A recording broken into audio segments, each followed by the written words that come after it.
আমরা তো খুঁজে পাচ্ছি না। এটাই বাস্তবতা ভাই। কোন পাশে রাস্তা ভাই? এদিকে রাস্তা, ওদিকে মানুষ নাকি দেখো তো? মানুষ তো দেখা যাচ্ছে কিন্তু আমি তো বুঝতেই পারছি না। হ্যাঁ ভাই, আল্লাহ, এদিকে একটা রাস্তা। আজকে হচ্ছে বিষয়, এটা আরেকটা রাস্তা বের হয়েছে। মজার একটা বিষয়। এটা একটা মজার বিষয়, এটা ঠিক আছে। কোথায় আসলাম রে? এই যে ভাই ভাই ভাই, এই যে রাস্তা। হ্যাঁ রাস্তা কোথায়?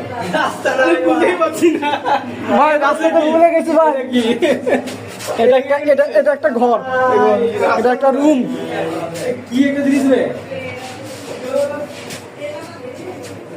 এই কোন দিকে কি? ওইটা একটা ঘরে ঢুকছি। ভালো, এটা রুমে আছি। আর ভাই মনে হয় আটকা পড়ে গেছে। খুঁজে পাচ্ছি না কোথায় কি। এটা একটা রাস্তা।